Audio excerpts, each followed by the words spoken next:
하나님 말씀 봅니다. 하나님 말씀 창세기 1장 20절에서 23절까지 보겠습니다. 창세기 1장 20절에서 23절까지입니다. 하나님 말씀이 이러합니다. 하나님이 이르시되 물들은 생물을 번성하게 하라.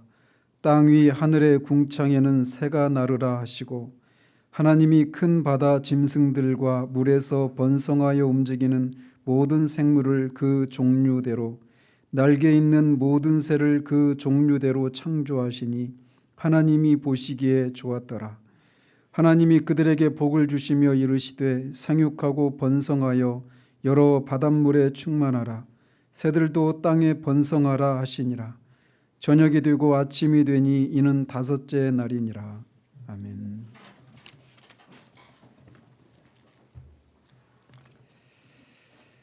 지난주에는 넷째 날에 해와 달과 별들을 창조하신 것에 대해서 살펴보았습니다. 오늘은 이어서 다섯째 날의 창조 사역에 대해 살펴보도록 합니다. 이 넷째 날의 창조가 우주 공간을, 광대한 우주 공간을 수를 헤아릴 수 없이 많은 별들로 그렇게 장식하는, 그런 채우시는 그런 사역으로서 우리에게 장엄함을 불러일으키는 그런 사역이었다면, 다섯째 날의 사역은 역동적인 면이 두드러지는 그런 창조 사역이라고 할 수 있습니다. 이 다섯째 날의 창조는 둘째 날의 창조와 서로 병행을 이루고 있는데, 둘째 날에 하나님은 궁창을 만드시고 아랫물과 윗물을 나누셨습니다. 그리고 아랫물을 바다라고 명하시고 그 궁창을 하늘이라고 명명하셨어요.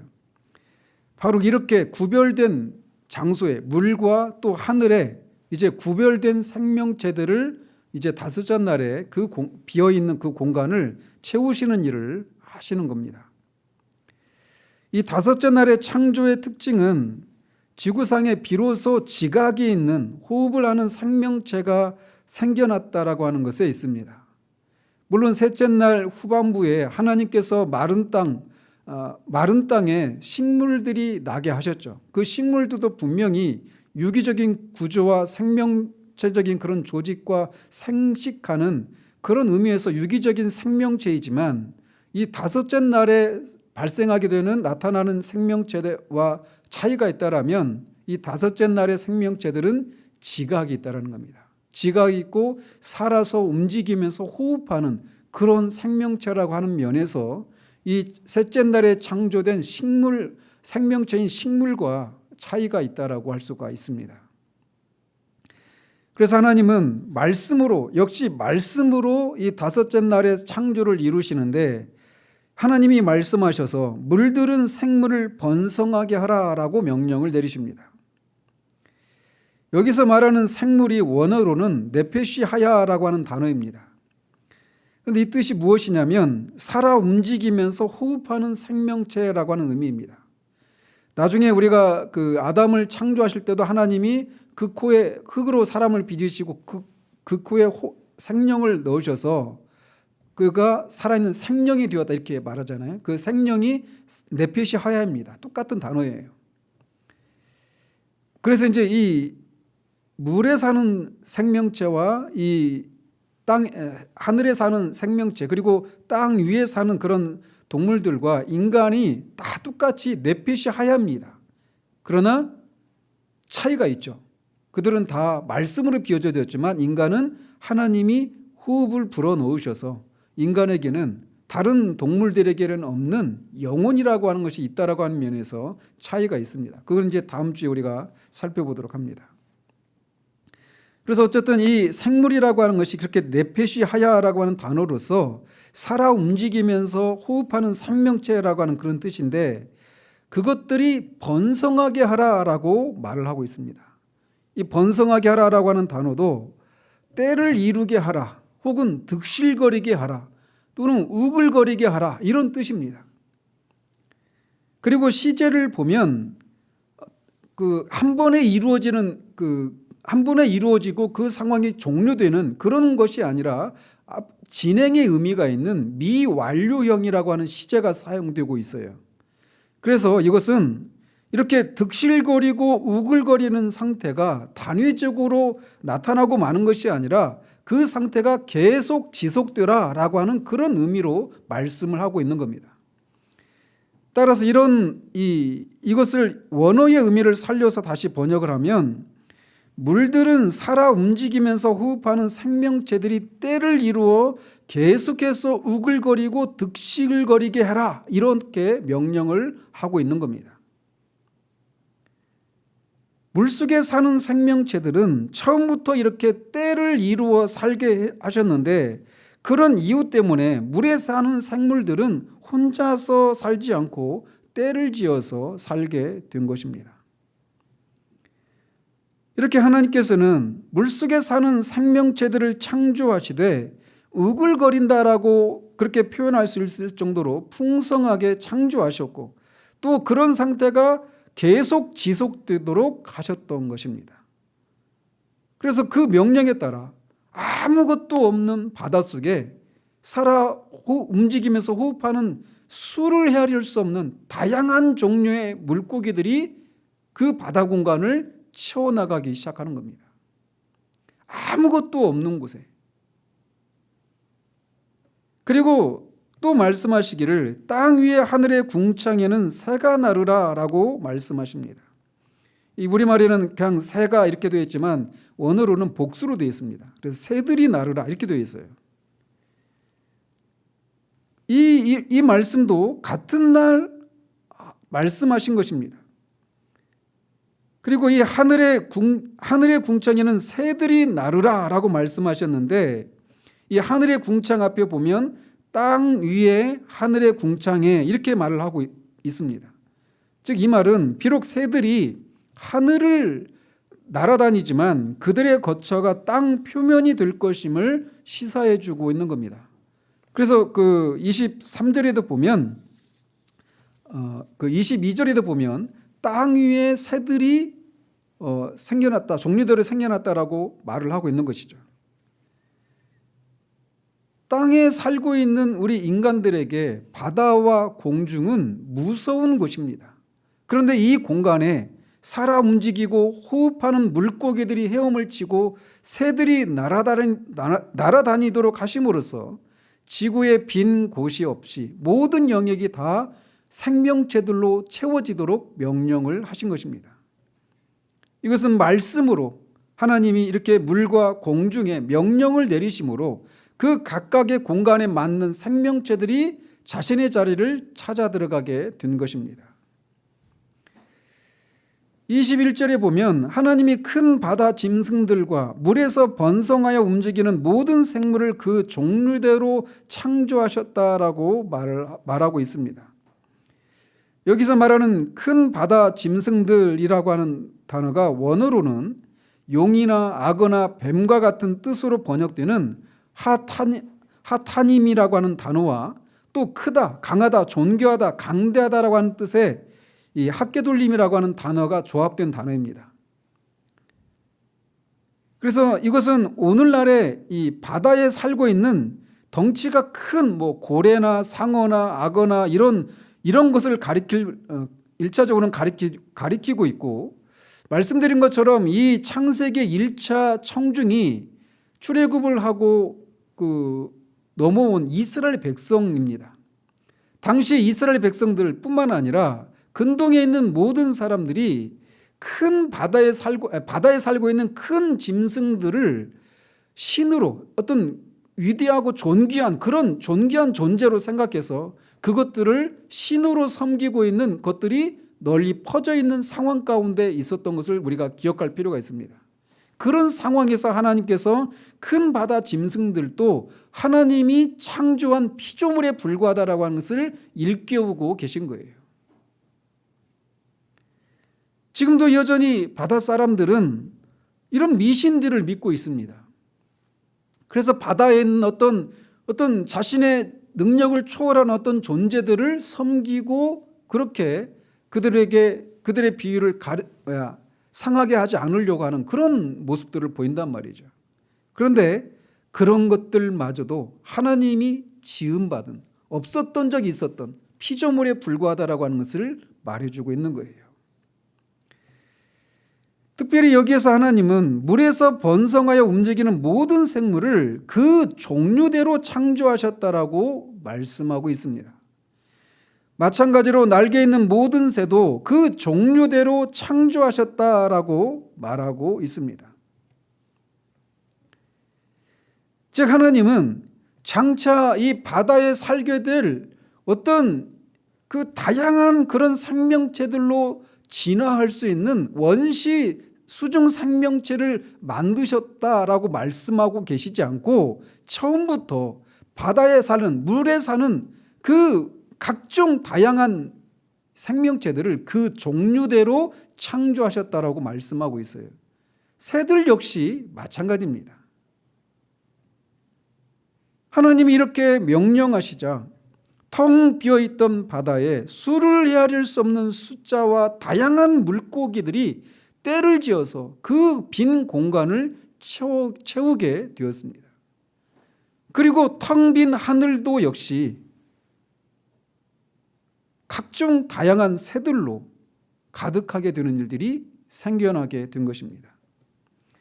우리가 셋째 날 후반부에 텅 비어있는 무태에 식물들이 채워져 나가는 것을 우리가 우리의 눈으로 직접 보았다면, 그리고 넷째 날 그 광대한 우주를 채워나가는 수를 헤아릴 수 없이 많은 그 별들이 그 자리를 막 찾아나가고 각자의 그 운행 방식을 따라 움직이기 시작하는 그 광경을 우리가 처음 목도했다라면, 하늘들의 천사들은, 하나님의 아들들인 천사들은 그것을 보고 기뻐하고 손뼉을 쳤다고 하지만, 우리 인간의 지성으로는 그 모습을 우리가 직접 보았다라면 우리는 졸도했을 것입니다. 우리의 지성으로는 그 광경을 담아낼 수가 없기 때문에 그래요.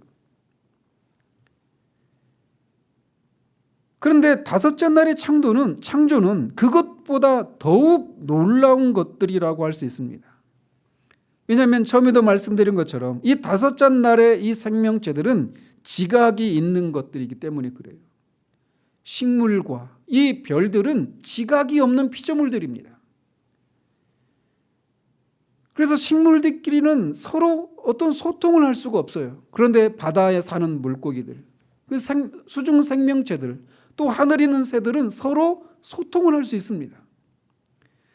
이 하늘에 있는 해와 별과 달들은 소리 없이 밤은 밤에게, 낮은 낮에게 하나님의 위대하심과 창조되심을 전달하지만, 하나님에 관한 지식을 전달한다라고 시편 19편에서 말하고 있지만, 다섯째 날에 창조된 이 새들은 소리를 내는 동물들입니다.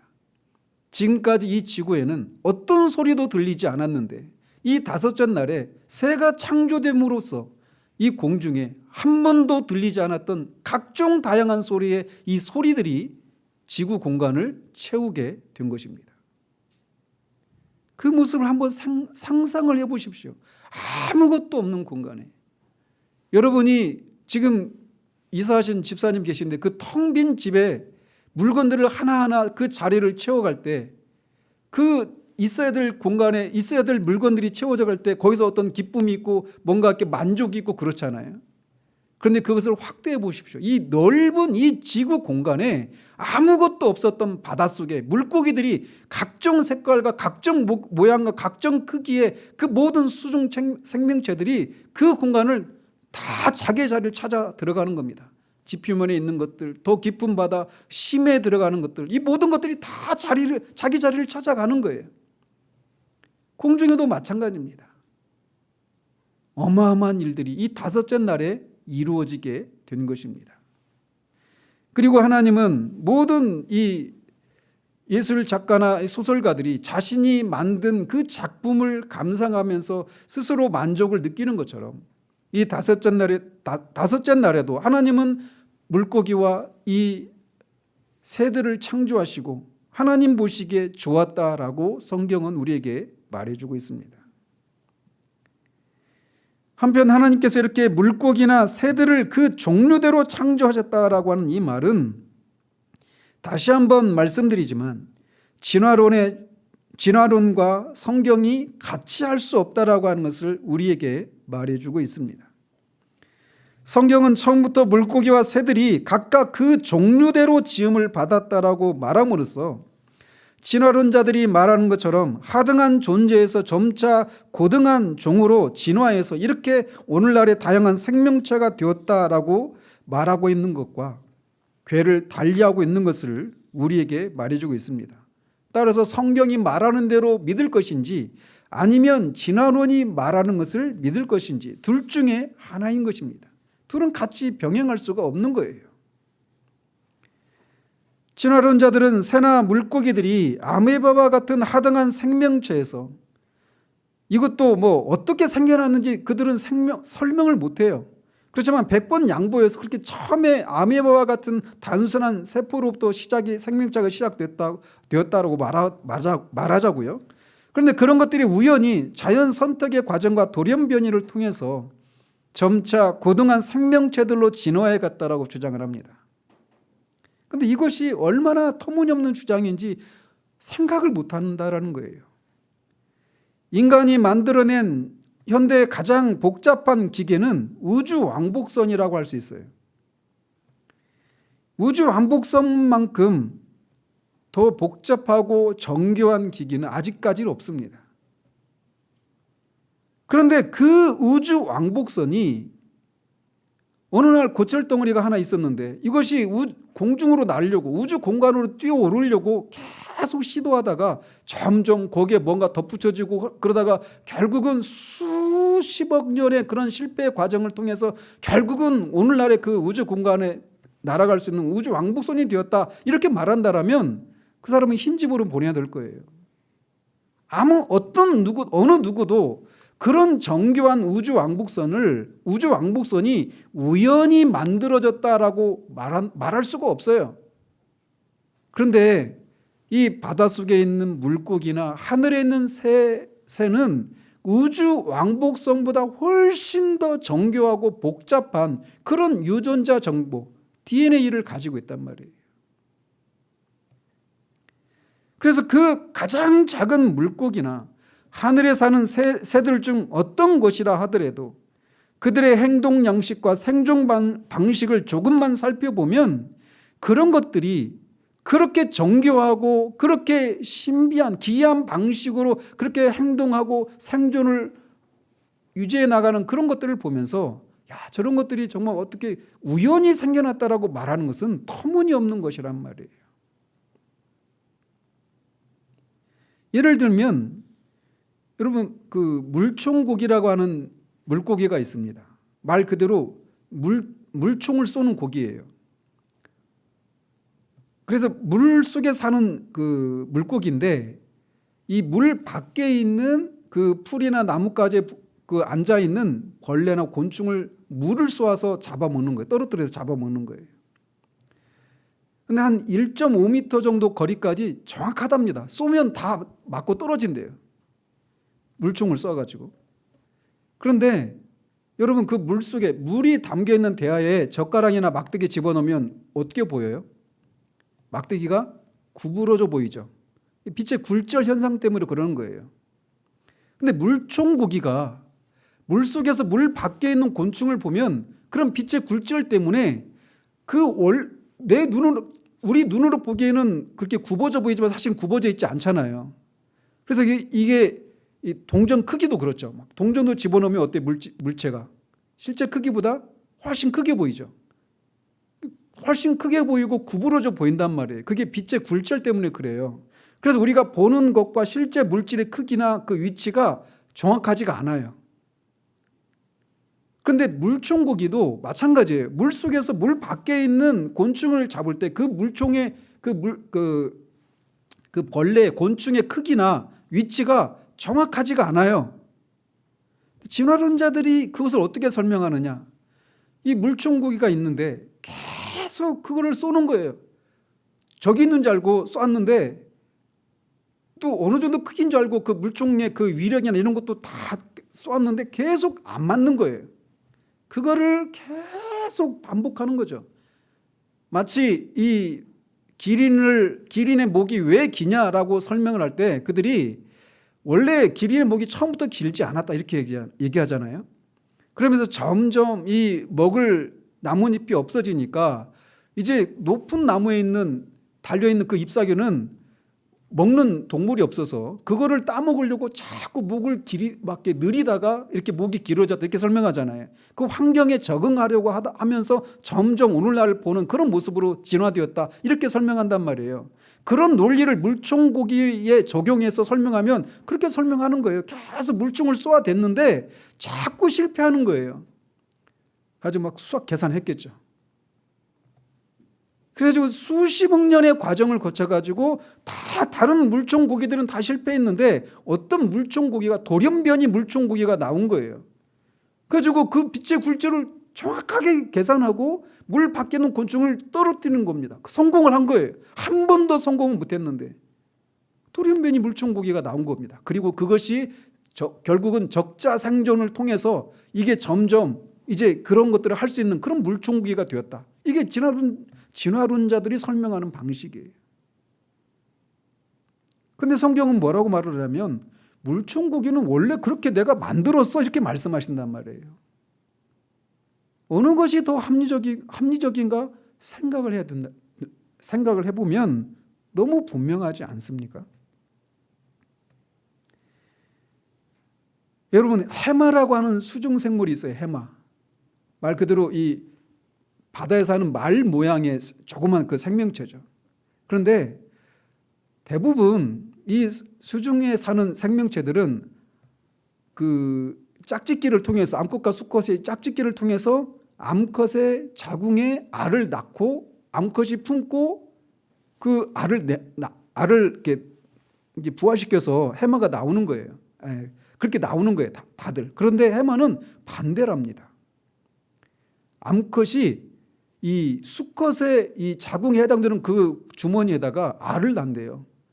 그리고 수컷이 알을 품고 해산의 수구를 통해서 해마를 낳는답니다. 그런데 다른 그 생존 방식, 부화 방식과 해마는 완전히 달라요. 그러면 그 중간 단계에 어떤 생명체가 있어야 되잖아요. 근데 이게 없어요. 해마만 그렇게 생존을 한다라는 거예요. 왜? 그렇게 지어졌으니까. 소라게라고 하는 게 있어요. 소라게. 개, 옆으로 가는 개 있잖아요. 이 소라게가 이름 그대로 이 소라 껍질이나 달팽이 껍질에 사는 개랍니다. 그런데 일반적으로 개는 어때요? 이 딱딱한 등 껍질을 가지고 있잖아요. 이 소라게는 그게 없어요. 그래서 그냥 속살만 있는 거예요. 그러니까 얼마나 그 위험에 노출되어 있는 거예요. 그래서 자신을 보호하기 위해서 빈 소라 껍질이나 달팽이 껍질을 집으로 삼아가지고 그렇게 이제 산다는 말이죠. 그래서 그렇게 소라게라고 하는 이름이 붙여졌는데 그것도 기가 막혀요. 이 소라게는 결코 살아있는 소라나 달팽이를 죽여서 그거를 다 빼내고 자기의 집으로 취하는 게 없어요. 항상 비어있는 소라 껍질을 자기 집으로 삼는답니다. 근데 소라가 그 안에 있으면 걔가 점점 커질 거 아니에요? 그러면 처음에 들어갔던 껍질이 작아지잖아요. 그러면은 더 큰 소라 껍질로 찾아간대요. 그런데 그 과정에서 이 껍질로 찾아 들어갈 때 몸이 이렇게 막 정교하게 그 껍질로 들어가기에 너무 적합하게 그렇게 돼 있대요. 껍질로 들어가고 이 집게발 뒤에 있는 두 발로 이제 이동하고 또 다른 발로는 껍질을 붙잡고 있대요. 그리고 껍질로 들어가잖아요. 그러면은 오른발 집게로 껍질을 닫는답니다. 근데 이게 너무 정교하다예요. 그리고 이 말미잘과 같이 공존을 하는데 껍질 위에 말미잘이 붙어서 같이 공존한대요. 그래서 말미잘이 이 촉수로 다른 그 천적들을 막아주고 말미잘은 소라게가 먹고 남은 음식 찌꺼기들을 먹고 같이 산대요. 그럼 같이 살던 이 소라게와 말미잘이 이제 소라게가 커져서 집을 이사해야 되잖아요. 다른 빈 껍질 같이 이사한답니다. 이게 그래서 그냥 아주 작은 어떤 그런 생명체든지 그 생명체가 생존하는 방식들을 조금만 연구해 보면 이게 진짜 우연히 그렇게 되었다라고 말할 수가 없다라는 거예요. 그래서 제정신을 가진 이 학자들은 진화론을 믿지를 않아요. 물속에 사는 생명체만 그런 것이 아니라 하늘을 나는 새들도 마찬가지예요. 그 딱따구리라고 하는 새 있죠. 이 딱따구리라고 하는 새는 왕솔 소나무에 사는 딱따구리가 있대요. 무슨 딱따구리라고 하던데, 그 딱따구리가 나무에 둥지를 구멍을 파가지고 그걸 둥지 삼아서 사는데 둥지를 파는데 3년 걸린답니다. 그런데 이 둥지에 들어가서 이제 사는데 이 쥐뱀이라고 하는 거, 쥐잡이 뱀이라고 하는 것이 천적이래요. 그래서 그 둥지로 뱀이 막 올라오는 거예요. 그러니까 이 딱따구리가 어떻게 하냐면 이 둥지 주변에 아래나 위 옆에 막 구멍을 파는 거예요. 구멍을 파가지고 소나무니까 송진이 나올 거 아니에요. 송진이 나오면 그 구멍에서 송진이 나와서 이 쥐잡이 뱀이 미끄러져서 올라가지 못한답니다. 근데 시간이 지나면 송진도 마르잖아요. 그래서 딱따구리가 날마다 구멍을 쪼는 거예요. 송진이 계속 나오도록, 마르지 않고 나오도록. 그런데 그러면서 그 나무의 해충을 잡아먹는 겁니다. 그 구멍 속에 들어가 있는. 나무도 이렇게 하는 거죠. 그 나무를 다 막 고사시킬 정도로 쪼지 않는데요. 구멍 내거나 이러지 않는데요. 그런데 이 나무 구멍을 낼 때 1초에 8번을 쫀답니다. 이 손으로도 못 하잖아요, 우리가. 그죠? 1초에 8번을 쫀대요. 그러니까 1분이면 8, 6, 48, 거의 480번, 500번에 가깝게 그렇게 쫀다라는 거예요. 근데 그 속도가 그러니까 이렇게 느리게 쪼아가지고는 1초에 8번 쪼을 수가 없잖아요. 이 속도가 시속으로 계산해 보면 시속 21km로 그렇게 쫀답니다. 근데 생각해 보십시오. 지성이가 여기 벽에다가 시속 21km로 입으로 막 얼굴을 딱 부딪힌다고 생각해 보세요. 한 번만 부딪히면 벽이 구멍 나겠죠. 단단한 머리라. 근데 이 벽에 그런 속도로 우리가 부딪힌다면 한 번만 부딪혀도 우리는 뇌진탕으로 쓰러질 거예요. 근데 딱따구리는 그런 걸 1초 8번, 1분에 500번을 하는데 어떤 신문에도 구멍을 뚫던 딱따구리가 뇌진탕으로 죽었다라는 기사가 한 번도 실린 적이 없어요. 왜? 딱따구리는 그런 속도로 그렇게 쪼아대는데도 머리가 뇌에 그 충돌이 완화되는 그런 구조로 되어 있대요. 그래서 그런 속도로 그렇게 많은 횟수로 구멍을 쪼아대는데도 뇌에 충격이 안 간답니다. 이것도 진화론적인 설명을 해보면 처음에 했더니 죽는 거예요. 막 죽어가면서 야 내가 했더니 간대 하면서 막 계속 새끼한테 전해주고 수십억 년이 걸려가지고 결국은 어떤 돌연변이 딱따구리가 나와가지고 그렇게 해도 안 죽는 딱따구리 조상이 되어서 계속 그렇게 됐다. 이게 진화론이 설명하는 방식이에요. 진화론이 그런 거예요. 말하는 새들 있잖아요. 그런 거 보면 신기하잖아요.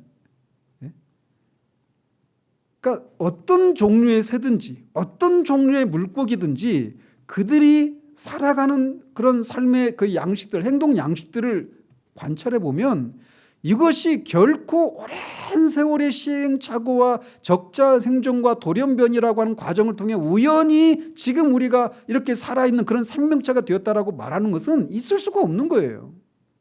그런데 왜 진화론은 과학적이라고 하는 생각이 우리 사람들에게 믿는 기독교인이라고 하는 사람들마저도 그런 생각을 가지고 있을까요? 그게 교과서에 실려 있으니까, 과학 교과서에 실려 있으니까 과학적이라고 얘기하는 거예요. 이를테면 시조새라고 하는 것도 있죠. 시조새. 이 진화론자들은 맨 처음에 물속에서부터 이 생명체가 나왔다고 그래요. 근데 성경은 뭐라고 그래요? 생명체가 처음에 어디서 나왔다고 그래요? 셋째 날 식물이 먼저 나왔잖아요. 마른 땅에서. 물에서부터 나온 게 아니라 땅에서부터 나왔다고요. 그런데 그러니까 진화론과 성경의 창조는 순서가 완전히 뒤죽박죽이에요. 그런데 어쨌든 그들은 물에서 생명체가 나왔고 그렇게 고동한 생명체가 된 거예요. 그러다가 이 물속에 사는 물고기가 어느 날 답답해가지고 땅 위로 나온 거예요. 그게 양서류예요. 그래 물과 땅에서 사는 그 개구리 양서류 있잖아요. 이게 되었다라는 거예요. 그러다 그게 파충류가 되고 이 파충류 중에 어떤 생명체가 이 절벽에 올라가서 막 공중으로 날려고 막 그렇게 이 앞다리를 막 퍼덕거리다가 어느 날 날개가 생긴 거예요. 그래서 하늘을 나는 새가 되었다. 이게 진화론자들이 말하는 거예요. 단순화시켜서 말씀드리면. 그래서 그들이 그것을 입증하기 위해서 이 파충류에서 조류가 되는 그 중간 단계의 생명체가 있을 거 아니겠는가 이런 생각하고 그것이 시조새라고 말을 한 거예요. 실제로 시조새가 한 30cm 정도 된 날개를 펴면 그 정도의 그 시조새라고 하는 게 있는데 이게 새도 아니고 파충류도 아닌 중간 단계의 생명체다 이렇게 주장했단 말이에요. 그리고 그게 교과서에 실려 있어요. 지금도. 그런데 이미 시조새 학교에서 진화론을 주장하는 시조새 학교에서 이미 이 시조새는 이미 현재는 존재하지 않는 멸종된 새다 이렇게 결론을 내렸어요.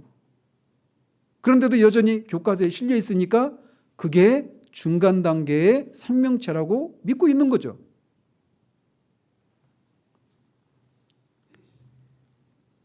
물에 사는 생명체들이 그런 모양으로 있는 것이나 새들이 지금 그렇게 있는 것이나 다 하나님께서 처음부터 그 종류대로 지으셨기 때문에 오늘날과 같은 모양으로 존재하고 있는 겁니다.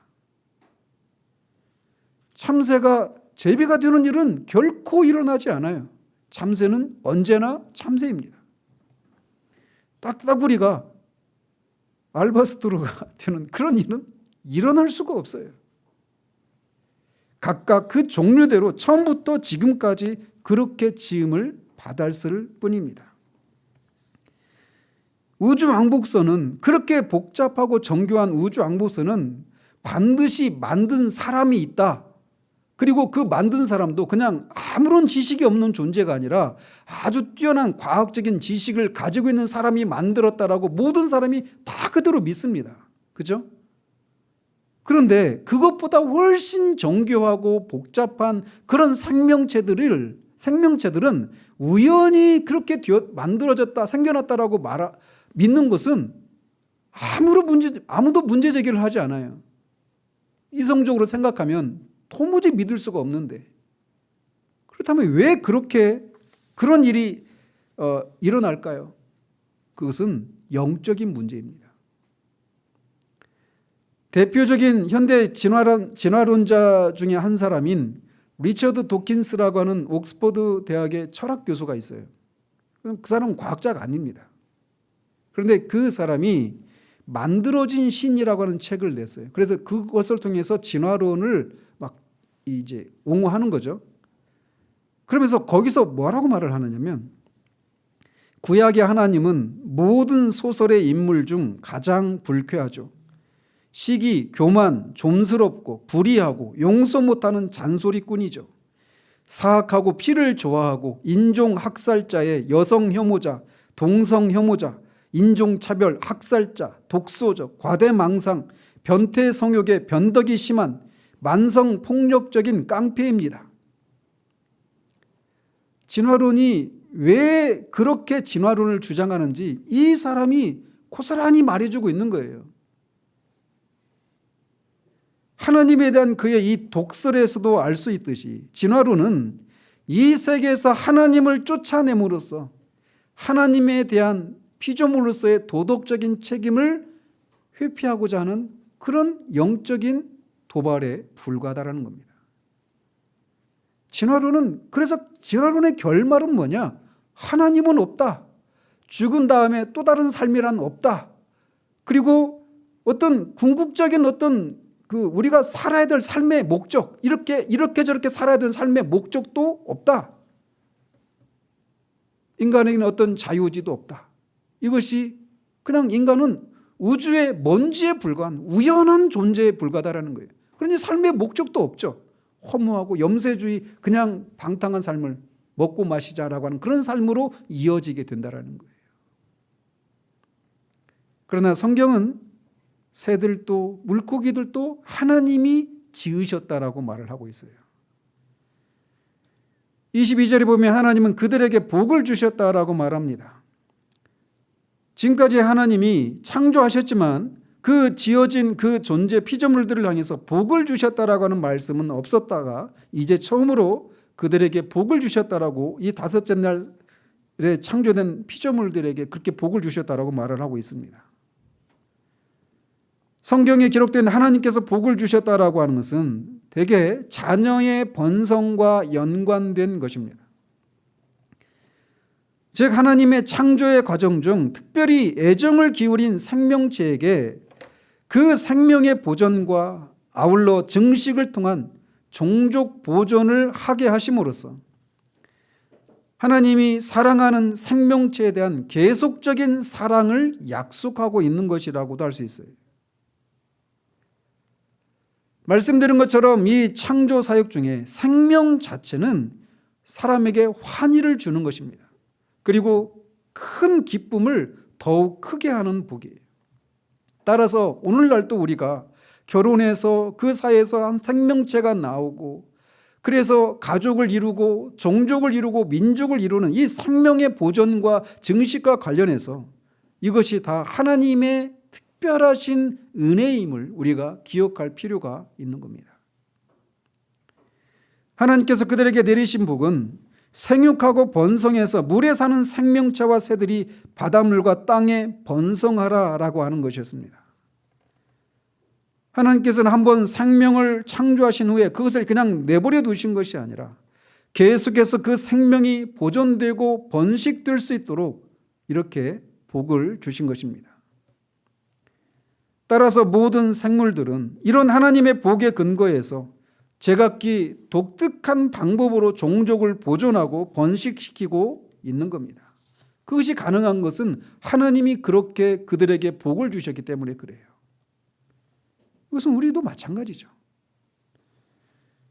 그리고 저녁이 되고 아침이 되니 다섯째 날이 되었다라고 말하는 것을 통해 성경은 물고기와 새들이 창조되어서 물고기는 물속에서 새들은 하늘에서 살아가는 생존의 법칙을 익히는데 단 하루면 충분했다라고 말을 하고 있습니다.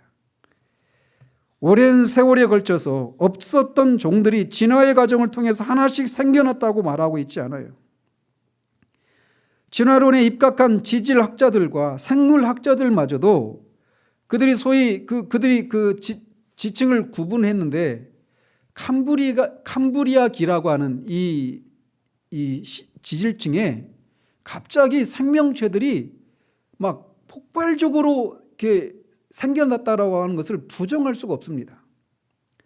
그래서 이 캄브리아기 대폭발 이렇게 부르는데 그것이 왜 일어났느냐? 하나님이 그 한날에 새와 물고기들을 그렇게 창조하셨기 때문에 가능한 거예요.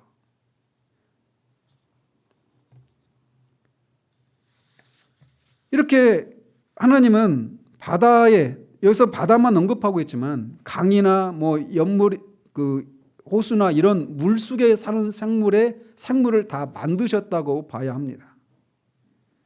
그리고 그렇게 모든 물속에 물고기들로 가득 채우시고 푸른 하늘에도 숱한 새들로 약동하게 하신 이 다섯째 날의 사역을 통해 우리는 하나님이 어떤 분이신가를 알 수 있습니다.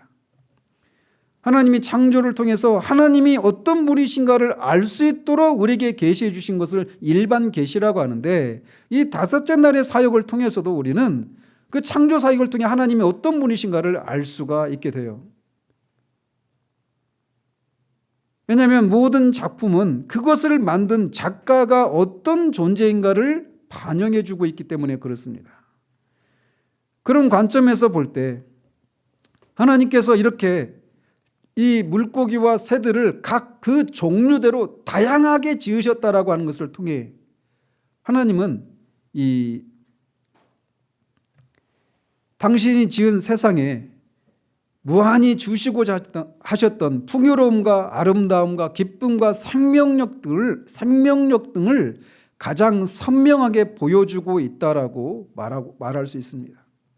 하나님이 그렇게 이 물에 사는 생물과 하늘에 사는 생물을 그렇게 만드셨을 때, 앞에서도 몇 가지 동물들, 이 물고기와 새들에 대해서 언급했지만 그들이 완벽한 기능을 가지고 그렇게 생겨났어요. 그런데 그뿐만 아니라 똑같이 딱따구리만 만든 게 아니에요. 딱따구리만 만들었다면 우리 잠을 못 잘 거래요. 근데 각종 새들을 만드셨어요. 물고기도 마찬가지예요. 다양하게 만드셨단 말이에요. 그런 것처럼 하나님은 피조물들이 기능적으로 완벽하도록 만들었을 뿐만 아니라 미적인 완성도까지 다 감안해서. 그래서 새들을 한번 보십시오. 얼마나, 물고기도 마찬가지예요. 얼마나 컬러풀합니까? 이것은 우리에게도 마찬가지예요. 지난주에도 말씀드린 것처럼 하나님은 다양하게 우리를 지으셨어요. 그래서 다 달라요. 우리는 이전에도 없었고 이후에도 없습니다. 우리는 그냥 우리예요. 얘기는 더 나가면 우리가 다른 사람처럼 될 필요가 없는 거예요. 생겨난 대로 살면 되는 거예요. 물론 거기에는 전제가 있죠. 죄가 없는. 하나님은 다양성 속에서 통일을 이루시는 그런 질서와 조화의 하나님이심을 이 다섯째 날의 창조를 통해서도 우리에게 말해주고 있는 겁니다. 우리다워지는 것.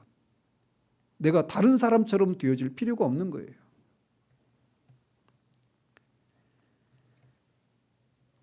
또 하나님은 이렇게 만물을 지으시되, 물고기나 이 새들을 지으시되 완벽한 지혜를 발휘하셔서 그렇게 지으셨다라는 겁니다. 완벽한 기능을 가지고. 딱따구리 하나만 가지고 생각해 보십시오. 그 뇌에 충격이 전달되지 않도록 짓지 않았다라면, 그리고 그게 조금만 더 1초에 8번이 아니라 1초에 10번만 쪼으면 어떻게 될까요? 아마 충격이 갈 거예요. 근데 정확하게 그렇게 해요. 완벽한 지혜를 드러내고 있는 거죠. 하나님이 얼마나 완벽한 지혜의 하나님이신가를.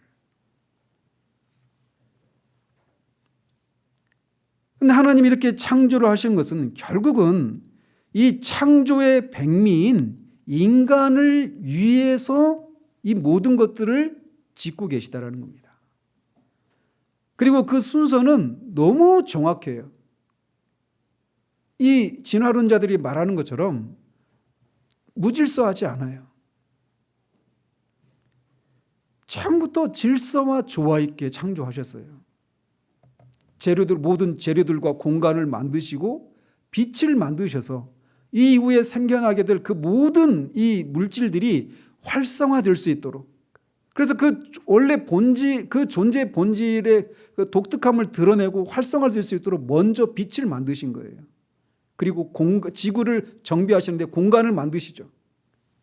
그리고 비어진 공간에 채우시는 거예요. 그리고 넷째 날부터 생겨나게 될 생물들이 먹을 수 있는 재료를 셋째 날에 미리 마련하십니다.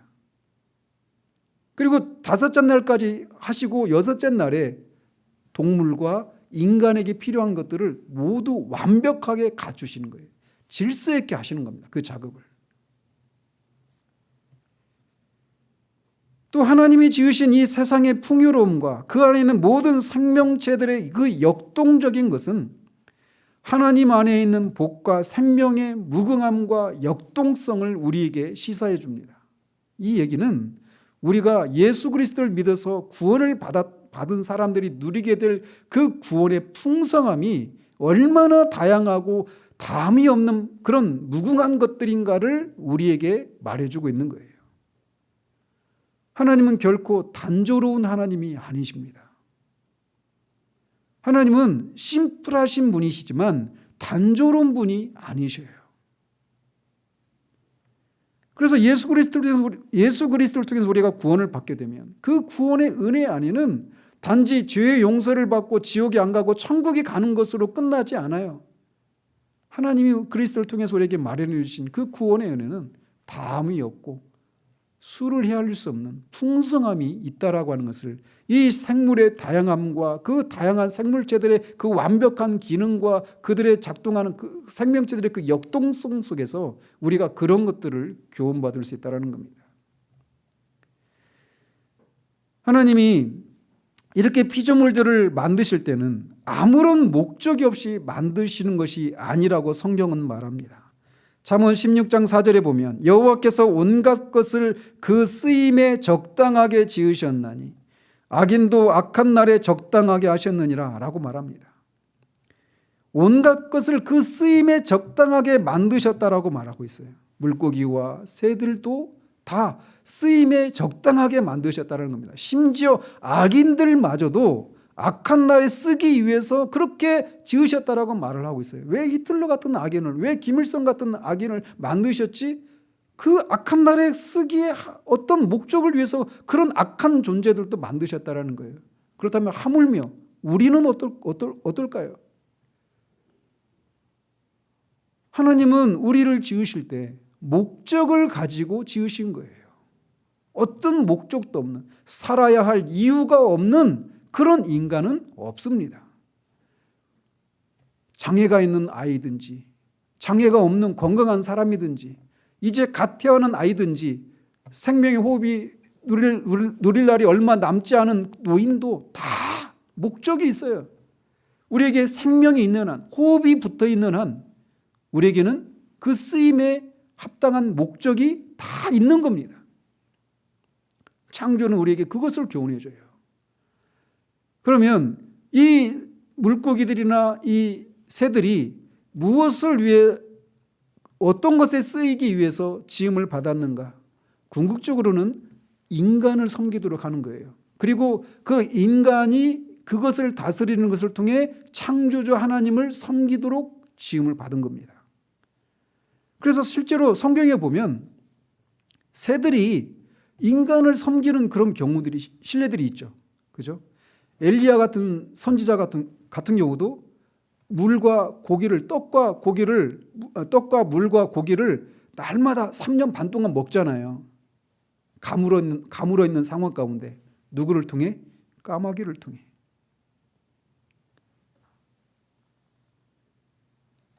그 요나 선지자도 하나님을 떠나서 그렇게 다메섹으로 가던 요나도 물에 빠졌잖아요.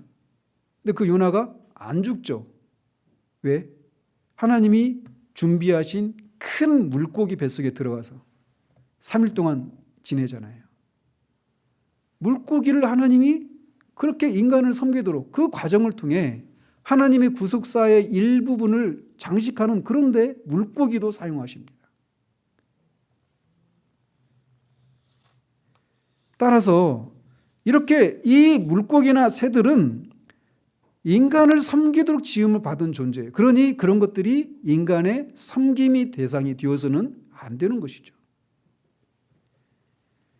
또 하나님은 이렇게 지은 것들이 하나님이 말씀으로 창조하셨기 때문에 그 모든 것이 하나님의 것이라고 선언하십니다.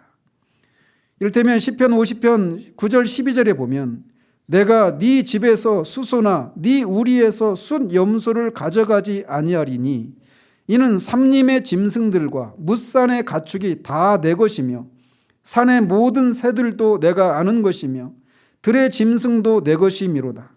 내가 가령 줄여도 내게 이르지 아니할 것은 세계와 거기에 충만한 것이 내 것이미로다. 이렇게 말씀하십니다. 산에 있는 새들, 그 모든 지어진 것들이 다 하나님의 것이라는 거예요. 하나님의 것이 아닌 것이 뭐가 있을까요? 아무것도 없습니다. 즉 저나 여러분들도 하나님의 것이에요. 근데 이스라엘 백성들이 하나님이 말씀하시는 거예요. 산에 있는 짐승이나 새들, 이 모든 것들이 다 내 것이라는 거예요. 그러니까 내가 너희들한테 짐승이나 뭐 새나 이런 것들을 가져가지 않을 거라는 거예요. 근데 어때요? 이스라엘 백성들이 왜 이런 말씀하실까요? 이스라엘 백성들을 통해서 드러난 인간의 실상이 뭐냐면 내가 가지고 있는 것들이 내 것인 것처럼 생각하고 하나님께 뭐 헌금을 한다, 뭘 하면 하나님께 빼앗긴다라고 하는 생각을 갖고 있는 거예요. 근데 하나님은 말씀하시는 거예요. 네 것이라고 생각하지? 아니다. 다 내 것이다라고 말씀하시는 거예요. 하나님의 것을 하나님이 가져가시는 거예요. 빼앗아 가는 게 아니란 말이에요. 이 얘기는 어떤 사람들은 교회를 다니고 있어요. 그런데도 하나님을 내가 제대로 믿으면 내가 시간도 뺏기고 물질도 뺏기고 내가 살고 싶은 대로의 그런 삶을 내가 누리지 못하게 되는 일이 일어나지 않을까? 이런 생각하는 거예요. 그 생각의 뿌리를 더듬어 가보십시오. 자신이 누리고 있는 모든 물질과 시간과 에너지와 생명이 누구 것이라고 하는 생각을 갖고 있는 거예요? 내 것이라고 하는 생각을 갖고 있는 거예요. 그러니까 하나님을 제대로 섬기면 내가 이제 주일날도 잠도 못 자고 또 헌금도 드려야 되고 내가 살고 싶은 삶도 못 살고 이런 생각을 하는 거예요. 그렇게 사는 것이 맞다. 하나님께 전적으로 헌신하는 것이 맞다. 머리로는 인정을 하지만 실제로는 그렇게 살지 못하는 이유가 뭐냐? 내가 갖고 있는 모든 것들이 내 것이라고 하는 생각이 있는 거예요. 근데 하나님은 말씀하십니다. 이런 것들이 없었던 적이 있었던 거예요. 하나님이 있으라라고 하시니까 있게 된 겁니다. 마찬가지예요. 우리가 없을 때도 하나님은 아무런 부족함이 없었습니다. 여러분 생각해 보십시오. 우리가 1900년대 생이죠. 2000년대 생도 있고 우리가 1900 몇 년도에 이 땅에 태어나기 전, 여러분이 태어나기 전에 여러분이 안 태어나셔서 하나님이 뭔가 완전한 하나님이 아니셔서 그 하나님이 완전해지기 위해서 여러분을 만드셨나요? 결코 그렇지 않습니다.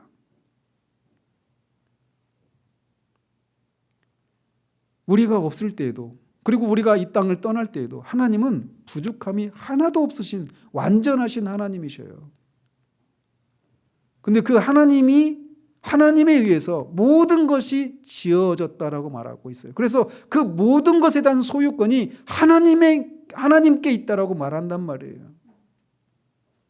창세기를 살피면서 여러분이 여러분의 삶을 진작에 돌아보셔야 됩니다.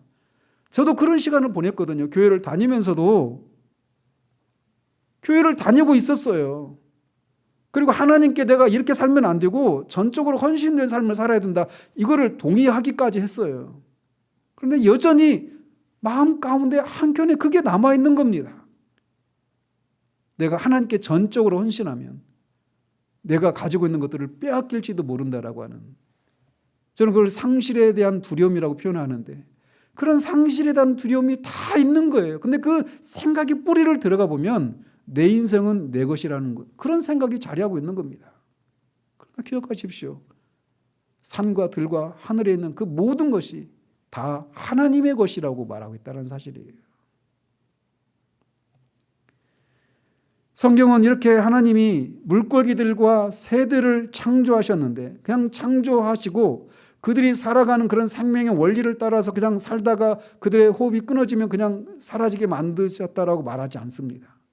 그들을 만드셨을 뿐만 아니라 그들을 돌보신다라고 말씀하고 있습니다. 욥기 38장 41절에 보면 까마귀 새끼가 하나님을 향하여 부르짖으며 먹을 것이 없어서 허우적거릴 때에 그것을 위하여 먹이를 마련하는 이가 누구냐라고 하나님이 욥에게 물으십니다. 누가 하신다라는 거예요? 하나님이 하신다라는 거죠. 그래서 시편 147편 9절에서는 들짐승과 우는 까마귀 새끼에게 먹을 것을 주시는도다라고 대답하는 거예요. 오늘 까마귀가 많이 등장하는데 까마귀 새끼를 하나님이 먹이시는 거예요. 또 마태복음 10장에 보면 참새 2마리가 한 아사리온에 팔리지 않느냐, 그러나 너희 아버지께서 허락하지 아니하시면 그 하나도 땅에 떨어지지 아니하리라. 참새도 그냥 막 하늘을 막 지 마음대로 날아다니는 것 같지만 그 참새가 이 땅에 떨어져서 잡혀서 2 아사리온에 팔리는 거잖아요. 그죠? 근데 그것마저도 하나님께서 허락하셨기 때문에 그런 일이 일어난다는 거예요. 그 얘기는 참새마저도 하나님의 주권에 의해서 살리기도 하시고 또 죽이기도 하시는 그런 그런 거라고 말씀하고 있는 거예요. 또 누가복음 12장에서도 까마귀가 또 등장하는데, 까마귀를 생각하라. 심지도 아니하고 거두지도 아니하며 골방도 없고 창고도 없으되 하나님이 기르신다라고 말하고 있어요. 자, 우리가 가지고 있는 걱정이 이거 아니에요? 심지도 않고 거두지도 않는데, 또 골방도 없고 창고도 없는데 하나님이 까마귀를 기르신대요. 그런데 우리는 뭘 염려합니까? 우리 은행 잔고에, 우리 창고에 없는 거예요. 그거를 거둘 것이 없는 거예요. 내가 거두지만 그것을 내가 내일도 모레도 1년 뒤 10년 뒤에도 먹을 것이 없어서, 잔고가 부족해서 내가 그때는 어떻게 살지? 이런 염려와 두려움이 우리 가운데 있잖아요. 뭘 먹고 뭘 마시고 뭘 입을까? 이게 우리들이 하는 매일의 고민 아니에요? 내 문제 아니면, 우리 부모 문제 아니면, 우리 자식들 다 그 아이들이 뭘 먹고 뭘 마시고 뭘 입을까? 다 그 고민 아니에요? 그런 사람들에게 주님이 말씀하시는 거예요. 까마귀를 지으신 창조주 우리 주 예수 그리스도께서 까마귀를 보라는 거예요. 그것을 지으신 하나님이 그냥 그대로 내버려 두시는 것이 아니라, 심지도 거두지도 않는데, 골방도 없고 창고도 없는데 하나님이 그것들을 기르신다라는 거예요. 그러면서 이렇게 말씀하시는 겁니다. 너희는 새보다 얼마나 더 귀하냐? 너희는 참새보다 얼마나 더 귀하냐? 너희들은 너희들의 머리털까지도 세신바 되었다라고 하나님이 말씀하시는 거예요. 하나님이 그냥 창조하셨대. 여기서 끝나는 것이 아니라 그 창조하신 창조주 하나님이 당신이 지으신 그 피조물들을, 새들을, 물고기들을 먹이시고 기르신다라는 거예요. 그러면 그것들을 다스리도록 지음받은 창조의 백미인 우리들, 더더군다나 그 아들의 피값으로 사신받은 우리 하나님의 백성들인 우리들을 그냥 내버려 두시겠습니까? 절대로 그럴 수가 없어요. 이 다섯째 날의 창조는 이런 미물들조차도 먹을 것이 없을 때, 자신을 지으신 창조주 하나님을 향해 울부짖을 때 하나님이 그들을 먹이시고 기르신 것처럼, 그런 것들을 보면서 그것들과 비교할 수 없이 존귀한 너희들, 특별히 예수 그리스도를 통해서 사신받은 당신의 백성들, 당신의 자녀들을 하나님이 반드시 지키시고 먹이시고 입히신다라고 하는 것을 믿고 그 하나님을 의지하라고, 절대적으로 의지하는 삶을 살라고 말씀하시는 겁니다. 우리는 이런 것들조차도 각각 쓰기에 합당한 어떤 목적을 가지고 지음을 받은 거예요. 그런 것처럼 우리는, 더더군다나 우리는 다 우리의 삶의 목적이 있는 겁니다. 여러분은 왜 사십니까? 지금까지 무엇을 위해서 사셨습니까? 라고 물으시면 왜 삽니다라고 대답할 수 있습니까? 자식들 때문에 살지요. 자식들을 위해서 왜 그렇게 사십니까? 왜 그렇게 고생하십니까? 왜 한 번밖에 없는 삶을 그렇게 살아가고 있는지, 그 목적이 무엇이냐고 물을 때 그것에 대해서 답을 할 수 있습니까? 이런 물고기와 이런 새들조차도 다 목적이 있어서 그렇게 하나님이 지으신 거예요. 하물며 우리는 그것들과 비교할 수 없는, 너무나도 고결한, 너무나도 숭고한 그런 목적이 있는 겁니다. 그 목적 발견하셨습니까? 답을 알려드릴게요. 인간의 제일 된 목적은 이 전능하사 천지를 창조하신 하나님을 영화롭게 하고 그분을 영원히 즐거워하도록 지음을 받은 겁니다. 구원받았다라고 하는 것은 바로 그 목적이 나의 삶의 목적입니다. 아멘으로 대답하는 것이 구원을 받은 거예요. 삶의 목적을 가지고 사십니까? 그리고 뿐만 아니라 이렇게 다양한 완벽한 기능을 가지고 다양하게 하나님이 이 생명의 그런 생명체들의 역동적인 그런 모습으로 다섯째 날 창조를 장식하셨는데 예수 그리스도를 통해서 재창조된 그리스도인들에게 하나님이 주시고자 하시는 그 구원의 은혜, 그 영원한 생명의 그 풍성함을, 그 역동성을 우리가 날마다 누려야 할 것입니다. 하나님은 다섯째 날 창조를 통해서 우리에게 이렇게 말씀하십니다. 넷째 날에는 피조된 해와 달과 별들은 소리 없이 그 하나님의 어떠하심을 증거하고 찬양하고 있지만 다섯째 날에는 비로소 이제 소리를 내는 새들을 통해서 그렇게 우리에게 소리 높여 외치고 있는 거예요. 그 소리를 듣는 우리들 되기를 바랍니다. 기도하겠습니다. 하나님 아버지, 창조의 다섯째 날에 하나님이 물에 사는 생명체들과 하늘에 사는 새들을 지으신 창조 사역을 살펴보았습니다. 아버지 하나님, 많은 변증의 과정을 통해서 하나님이 창조하셨다라고 하는 것을 믿는 것을 넘어서 하나님이 그렇게 우리에게 말씀하셨기 때문에 그것을 정말 믿음으로 그렇게 믿고 사는 우리들 될 수 있도록 도우시옵소서.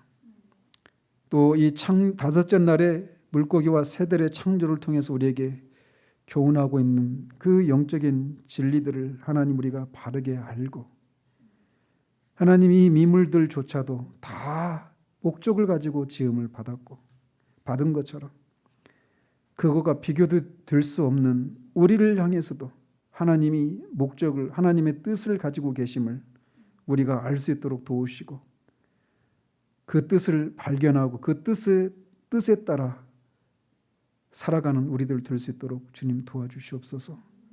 그리스도를 통해서 우리에게 주시고자 하시는 그 생명의 다양성과 역동성을 우리가 다섯째 날의 창조를 통해서 볼 수 있는 것처럼 그리스도를 통해 창조된 새로운 피조물이 된 우리들에게 허락하시는 그 생명의 역동성과 다양함을 우리가 만끽하는 우리들 될 수 있도록 도우시옵소서.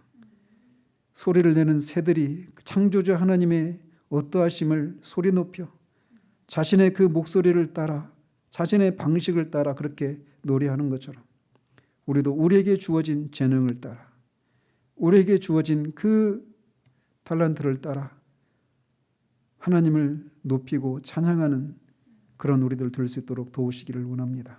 예수 그리스도 이름으로 기도합니다. 아멘.